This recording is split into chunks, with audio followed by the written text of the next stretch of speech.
Wow! Bravo Real, victoire totalement méritée. Le Barça par contre, là ça commence à devenir inquiétant. Salut les fraudes, j'espère que vous allez bien. On se retrouve pour une nouvelle vidéo débrief du match entre le Real Madrid et le FC Barcelone. Victoire 2-1 du Real Madrid dans ce classico tant attendu, une victoire méritée pour le Real. Et dans ce débrief, on va bien évidemment faire un point sur le match du Real Madrid avec beaucoup de positifs et on va faire un point sur le FC Barcelone avec énormément de points négatifs à dire. Et on va déjà commencer par dire que cette victoire permet au Real de prendre 5 points d'avance sur le FC Barcelone. Le Real est leader, tu creuses l'écart, tu te mets dans un fauteuil qui est plutôt confortable en Liga à l'heure où on parle. Mais aujourd'hui sur ce match, pour moi, on a vu le match référence de Xabi Alonso avec le Real Madrid. La première mi-temps, parce que la deuxième a été beaucoup moins bonne, mais on va en parler tout à l'heure. Mais pour l'instant, pour moi, la première mi-temps qu'a fait le Real, c'est une première mi-temps master classe. Et ça, tu le vois déjà avec la composition qui a été mise.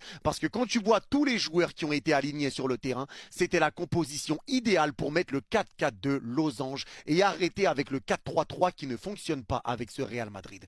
Et aujourd'hui, tu as vu des choses très intéressantes, notamment le match de Tchouaméni qui a été monstrueux devant la défense du Real Madrid, puisqu'il avait 3 milieux de terrain devant lui. Devant lui, il y avait Camavinga, il y avait Bellingham, il y avait Arda Güler. Donc là, tu n'avais pas Tchouaméni dans un double pivot.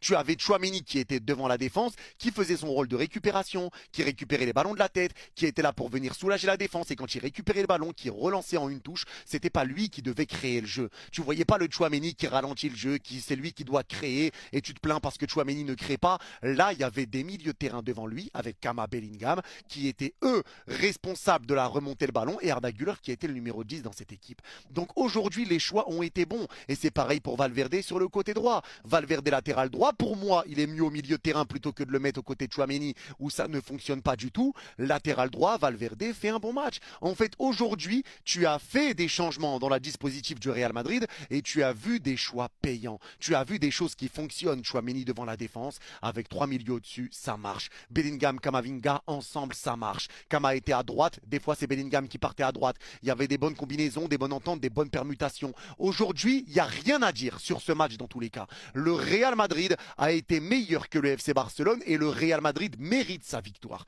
Il la mérite parce que le Real Madrid a été au-dessus du FC Barcelone dans tous les compartiments du jeu. Le Barça aujourd'hui, il y avait zéro intensité, il y avait zéro mouvement, le pressing était mauvais, techniquement c'était mauvais, tu étais vraiment imprécis dans tes passes, il y avait énormément de déchets, il n'y avait pas de créativité, c'était compliqué pour le Barça.